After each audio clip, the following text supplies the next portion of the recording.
Hello दोस्तों, good morning all of you on your YouTube channel advance study point पे आपका स्वागत है। दोस्तों, जैसा कि मालूम है कि आपको क्लास 10th का एनसीईआरटी बुक के साथ साथ यहाँ पे 2022 में एग्ज़ाम देने वाले बच्चों, क्लास 10th के जो एग्ज़ाम देने वाले बच्चे हैं उसके लिए सजेस्ट क्वेश्चन भी उपलब्ध कराया जा रहा है दोस्तों, चैप्टर वाइज।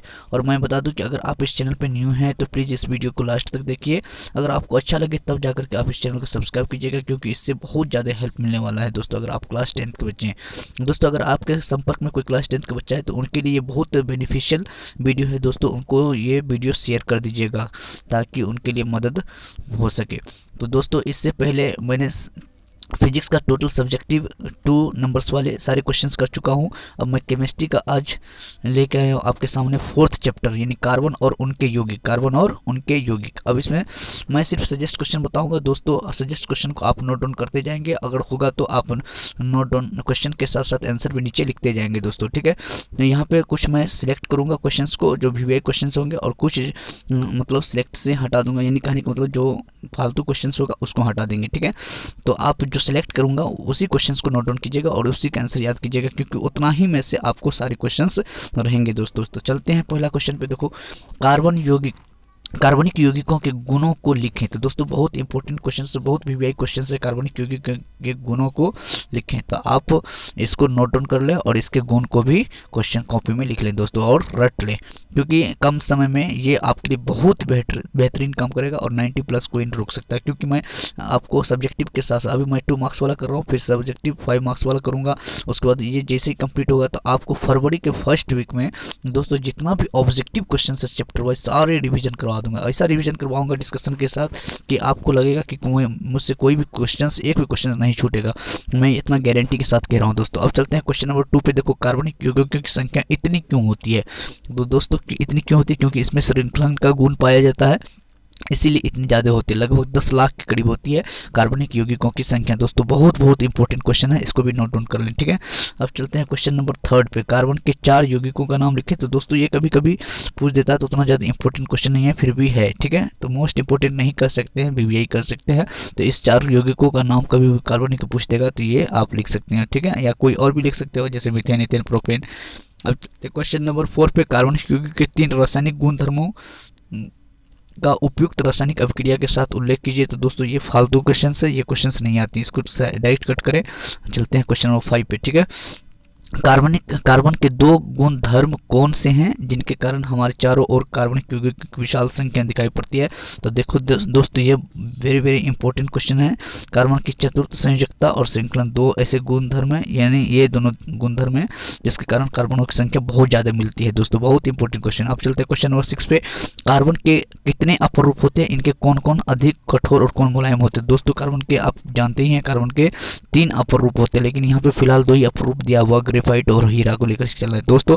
हीरा बहुत, आप जानते हैं कि पूरी दुनिया में सबसे ज़्यादा कठोर पदार्थ जो होते हैं वो हीरा ही होता है। उसके बाद मुलायम जो होता है वो ग्रेफाइट होता है। ग्रेफाइट विद्युत का सुचालक होती है, जबकि हीरा विद्युत का कुचालक होती है दोस्तों। तो ये भी इंपॉर्टेंट क्वेश्चन है, आप इसको लिख लें। अब चलते हैं क्वेश्चन नंबर 7 पे। कार्बनिक यौगिकों के क्वथनांक और गलनांक कम होते हैं, इससे इनकी प्रकृति के बारे में क्या कहा जा सकता है? दोस्तों, क्योंकि इसमें कार्बनिक यौगिक जब भी बनता है तो वो सहसंयोजक बंधन से बनता है, क्योंकि इलेक्ट्रॉनों का साझा होता है अष्टक पूरा करने के लिए, यानी ऑक्टेट पूरा करने के लिए, इसीलिए इसका गलनांक और क्वथनांक कम होता है। तो ये भी यही क्वेश्चन है, आप इसको नोट डाउन कर ले क्वेश्चन नंबर 7 को। अब चलते हैं क्वेश्चन नंबर 8 पे। क्या आप डिटर्जेंट का उपयोग कर बता सकते हैं? दोस्तों, ये बिल्कुल फालतू क्वेश्चन है, इसको मत लिखें। चलते हैं क्वेश्चन नंबर नेक्स्ट पे। क्वेश्चन नंबर 9 बहुत इंपॉर्टेंट क्वेश्चन है। समजातीय श्रेणी किसे कहते हैं? दोस्तों, कार्बनिक यौगिकों का एक ऐसा समूह जिसकी संरचनाएं और रासायनिक गुण समरूप होते हैं। यहाँ पे दोस्तों, यहाँ पे लिख दिया गण, तो ये गुण है, ठीक है, समरूप होती है तथा 2 क्रमागत सदस्यों के बीच CH2 का अंतर, यहाँ पे थोड़ा सा मिस्टेक हुआ, CH2 का यहाँ पे दे दिया, CH2 का अंतर होता है दोस्तों, उसे कहते हैं समजातीय श्रेणी, ठीक है। बहुत इंपॉर्टेंट क्वेश्चन है क्वेश्चन नंबर 9। अब चलते हैं क्वेश्चन नंबर 10 पे। समावेता किसे कहते हैं? वेरी मोस्ट इंपॉर्टेंट क्वेश्चन है। देखो, समावेता किसे कहते हैं? समान आणविक यानी रासायनिक सूत्र सेम होना चाहिए, स्ट्रक्चर अलग अलग हो सकती है, तो उसको कहते हैं समावेता दोस्तों।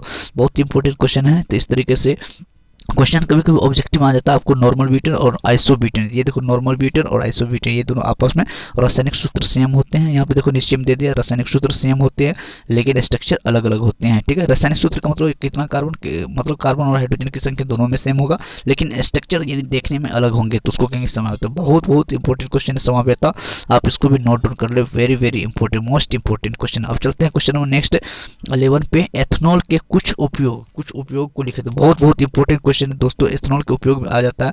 तो देखो इसका उपयोग टीचिंग टिंचर आयोडीन या कफ सिरप या टॉनिक आदि बनाने में औषधियों के बनाने में होता है।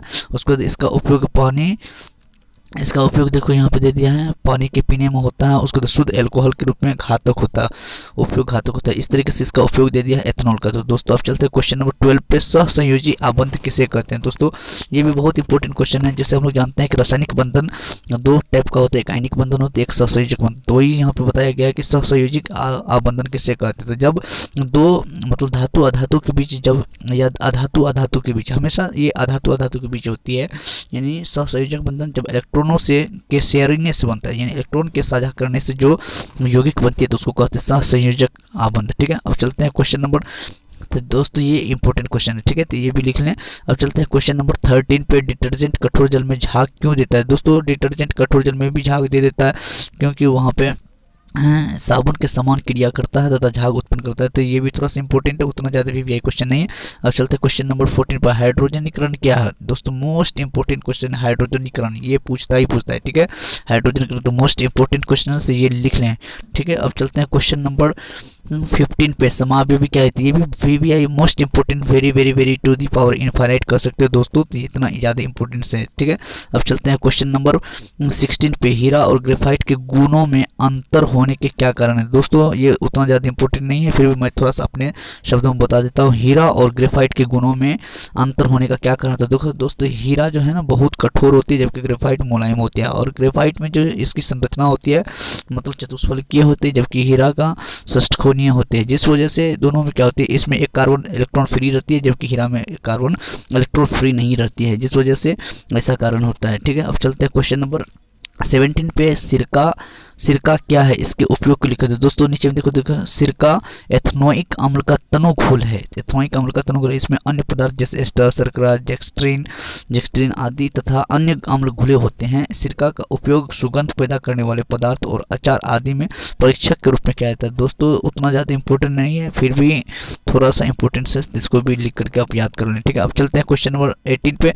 एथनोइक अम्ल के भौतिक गुणधर्मों को, दो फालतू क्वेश्चन है, इसको मत याद करो। ठीक है, अब चलते हैं क्वेश्चन नंबर 19 पे। ईंधन के रूप में अल्कोहल का इस्तेमाल बहुत वेरी वेरी फालतू क्वेश्चन है, इसीलिए इसको याद नहीं करना है। अब चलते हैं क्वेश्चन नंबर 20 पे। एथनॉल के भौतिक गुणधर्मों को लिखे। तो दोस्तों मोस्ट इंपॉर्टेंट क्वेश्चन है, ये आ सकता है। ठीक है, तो आप इसको लिख लें। रंगीन द्रव होती है, इसका गंध सुनहला होता है, यह उर्ध्वपातित द्रव है। उर्ध्वपातित मतलब क्या होता है कि सीधे ठोस से गैस अवस्था में चेंज होती है, द्रवावस्था में बदलने की जरूरत नहीं होती है। तो चलते हैं आप क्वेश्चन नंबर 21 पे। सजीव प्राणियों पर अल्कोहल का क्या प्रभाव? फालतू क्वेश्चन, बिल्कुल फालतू क्वेश्चन है। तो सजीव प्राणियों पर अल्कोहल देखते हैं हम लोग हाल फिलहाल में जो नशा करते हैं उसमें अल्कोहल रहता है, तो उस पर क्या प्रभाव पड़ता है, यानी उसकी नियंत्रण बिगड़ जाती है। फिर चलते हैं क्वेश्चन नंबर 22 पे। कठोर जल को साबुन से उपचारित करने पर मैली के निर्माण को समझाइए। तो दोस्तों ये थोड़ा सा इंपॉर्टेंट है, फिर भी उतना ज़्यादा इंपॉर्टेंट नहीं है, तो इसको मत लिखें। ठीक है, इसको भी मत लिखें। चलते हैं क्वेश्चन और नेक्स्ट पे 23। जीवाश्म ईंधन से आप क्या कहते हैं? वेरी वेरी इंपॉर्टेंट क्वेश्चन है दोस्तों, मोस्ट इंपॉर्टेंट क्वेश्चन है, आप इसको लिख लें। जीवाश्म ईंधन का मतलब डायरेक्ट समझो कि जीवों से प्राप्त होने वाले ईंधन को। मान लो लाखों करोड़ों वर्ष पूर्व जब भूकंप आया होगा या कोई घटना हुई होगी जिससे बहुत सारे जंगलों का जंगल जमीन का अंदर दब गया, तो अत्यधिक प्रेशर और टेम्परेचर की वजह से वो धीरे धीरे कोयला में चेंज हुआ, तो उसे ही कहते हैं जीवाश्म ईंधन। या समुद्री जीव जंतुओं से पेट्रोलियम का निर्माण होता है। ठीक है, तो ये सबको कहते हैं जीवाश्म ईंधन। अब चलते हैं क्वेश्चन नंबर 24 पे। कार्बन तत्व एक अद्वितीय तत्व। अद्वितीय मतलब एक दूसरा, कहने का मतलब है कि वो ये उतना ज़्यादा इंपॉर्टेंस क्वेश्चन नहीं है, छोड़ो इसको। अब चलते हैं क्वेश्चन नंबर नेक्स्ट पे। ठीक है, समझाते थे तो मोस्ट इंपॉर्टेंट क्वेश्चन दोस्तों, मोस्ट इंपॉर्टेंट ये सब क्वेश्चन जो मोस्ट इंपॉर्टेंट कह रहा हूँ दोस्तों, उसको लिखना ना बोलो और उसको नोट डाउन करके, क्योंकि अगर आप इस बार 10th का एग्जाम देने वाले हैं और कुछ नहीं पढ़े हैं या पढ़े भी हैं फिर भी आप इसको सजेस्ट क्वेश्चन के रूप में नोट डाउन कर ले चैप्टर वाइज। मैं गारंटी कहता हूँ, वादा करता हूँ कि इतना क्वेश्चन से ज़्यादा क्वेश्चन नहीं आने वाले हैं। ठीक है, यानी जितना बता रहा हूँ इतने में से क्वेश्चन रहेंगे। अब चलते question number 26। Esterification most important question है दोस्तों, एस्ट्रिफिकेशन हर बार आता है लगभग। ठीक है, है, देख लेना क्वेश्चन से, बहुत इंपॉर्टेंट क्वेश्चन है एस्टरिफिकेशन। अब चलते हैं क्वेश्चन नेक्स्ट पे दोस्तों, ठीक है। क्वेश्चन नंबर नेक्स्ट क्या है, सजातीय श्रेणी के लक्षण लिखे। सजातीय श्रेणी के मुख्य लक्षण निम्नलिखित है। देखो ये मुख्य है, ये मुख्य नहीं है बल्कि मुख्य है, ठीक है। किसी सजातीय श्रेणी के सभी सदस्यों एक सामान्य सूत्र के द्वारा प्रकट किया जा सकता है। जैसे एल्केन सजातीय श्रेणी के सभी सदस्यों के बीच CH2 का अंतर होता है, यहाँ पे CH दे दे, CH2 का अंतर होगा, ठीक है। किसी भी सजातीय श्रेणी के दो साथ वाले सदस्य CH ग्रुप का अंतर CH2 का अंतर होता है। किसी भी सजातीय श्रेणी के सदस्य एक जैसी रासायनिक गुण प्रकट करते हैं। किसी भी सजातीय श्रेणी के सदस्यों के भौतिक गुणों में अनुभार बढ़ने के साथ सत्कर्मिक परिवर्तन होते रहता है। तो ये सब गुण हो गया। तो ये मोस्ट इंपोर्टेंट क्वेश्चन है, 20 नंबर 27 तो आप लिख ले, ठीक है। अब चलते क्वेश्चन नंबर 28 पे, हाइड्रोकार्बन क्या है। तो ये भी मोस्ट इंपोर्टेंट क्वेश्चन, हाइड्रोकार्बन, इसको भी आप लिख ले। हाइड्रोकार्बन का देखो अगर शॉर्टकट हम बोले तो ऐसा यौगिक जिसमें हाइड्रोजन और कार्बन दोनों उपस्थित होते हैं उसको होता है हाइड्रोकार्बन, ठीक है। जैसे संतृप्त हाइड्रोकार्बन दो टाइप का होता है, एक संतृप्त हाइड्रोकार्बन होता है, एक असंतृप्त हाइड्रोकार्बन। संतृप्त हाइड्रोकार्बन कहते हैं जिसमें यानी ऐसा यौगिक जो सिंगल, जिसमें इलेक्ट्रॉन के, जिसमें एक इलेक्ट्रॉन का सजा होता है उसको कहते हैं संतृप्त हाइड्रोकार्बन, ठीक है। या जिसमें दो से अधिक इलेक्ट्रॉनों का सजा होता है तब बनता है वो यौगिक, तो उसको कहते हैं असंतृप्त, यानी डबल बॉन्ड ट्रिपल बॉन्ड वाले। अब चलते हैं क्वेश्चन नंबर, तो दोस्तों मोस्ट इंपोर्टेंट क्वेश्चन था ये हाइड्रोकार्बन यानी संतृप्त और असंतृप्त, थोड़ा लिख ले। अब चलते हैं क्वेश्चन नंबर 29 पे, मिथाइल अल्कोहल किस प्रकार तैयार किया जाता है। तो फालतू क्वेश्चन है, इसको मत लिखें, ठीक है।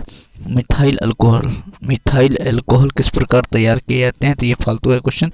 अब चलते हैं क्वेश्चन नेक्स्ट पे, एस्टर किसे कहते हैं। दोस्तों मोस्ट इंपोर्टेंट क्वेश्चन एस्टर, ठीक है, इसको लिख लें, आप याद कर लें। एस्टर जिन कार्बन यौगिकों का अभिलक्षणीय ग्रुप COO होता है एस्टर कहलाता है। देखो COO, यहाँ जो डैश दिया हुआ इस डैश का मतलब होता है, यानी कहने का मतलब इधर एल्काइल जुड़ा रहता है, ठीक है, इधर एल्काइल जुड़ा रहता है, ठीक है। अब चलते हैं क्वेश्चन नंबर 31 पे, साबुनीकरण किसे कहते हैं। तो मोस्ट इंपोर्टेंट क्वेश्चन है दोस्त, साबुनीकरण पूछता है किसे कहते हैं। जब वसा या तेल को NaOH के साथ गर्म किया जाता है, जब वसा या तेल को NaOH के साथ गर्म किया जाता है तो वसा या तेल के अणु विघटित होकर यानी टूट करके इस प्रक्रिया को टूट जाते हैं, तो इस प्रक्रिया क्या कहते हैं, साबुनीकरण कहते हैं, जिसके फलस्वरूप ही साबुन बनता है, ठीक है। ये नीचे में दे दिया है प्रयोगशाला, देखो साबुनीकरण, साबुन की प्रयोगशाला में तैयार करने के लिए निम्नलिखित सामग्री की जरूरत पड़ती है। तो देखो साबुन बनाने के लिए हमें 3 चीज़ की जरूरत पड़ती है, वनस्पति तेल, सोडियम हाइड्रोक्साइड यानी इसको कास्टिक सोडा भी कह सकते हैं, साधारण नमक यानी सोडियम क्लोराइड, ये सब चीज़ की जरूरत पड़ती है, तब जाकर के आप साबुन बना सकते हैं। अब चलते हैं क्वेश्चन नंबर 32 पे, अपमार्जक किसे कहते हैं। तो मोस्ट इंपोर्टेंट, ये सब बहुत इंपॉर्टेंट क्वेश्चन है दोस्तों, आप इसको सारे को नोट डाउन कर लें, ठीक है, नोट डाउन करके लिख लें और याद कर लें अपमार्जक किसे कहते हैं, ठीक है। अब चलते हैं क्वेश्चन नंबर 33 पे, क्या कारण है कि ग्रेफाइट विद्युत का सुचालक होते हैं। तो दोस्तों बस एक ही कारण आपको याद रखना, ग्रेफाइट विद्युत का सुचालक इसलिए रहता है क्योंकि इसकी एक इलेक्ट्रॉन फ्री रहती है, प्रत्येक ग्रेफाइट के अंदर प्रत्येक कार्बन पे एक इलेक्ट्रॉन फ्री रहती है, जिसके कारण विद्युत धारा मतलब प्रवाहित होती रहती है, इसीलिए ग्रेफाइट विद्युत का सुचालक होता है। अब चलते हैं क्वेश्चन नंबर 34 पे, रासायनिक संरचना के आधार पर साबुन तथा अपमार्जक में अंतर। दोस्तों ये मोस्ट इंपोर्टेंट क्वेश्चन है, साबुन तथा अपमार्जक में अंतर आप याद कर लें, ठीक है, ये क्वेश्चन आना ही आना है, साबुन तथा अपमार्जक, ठीक है।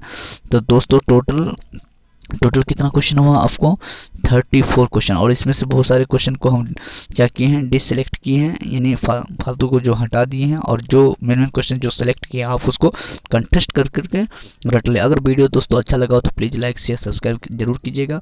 दोस्तों मिलेंगे नेक्स्ट वीडियो में, तब तक के लिए धन्यवाद।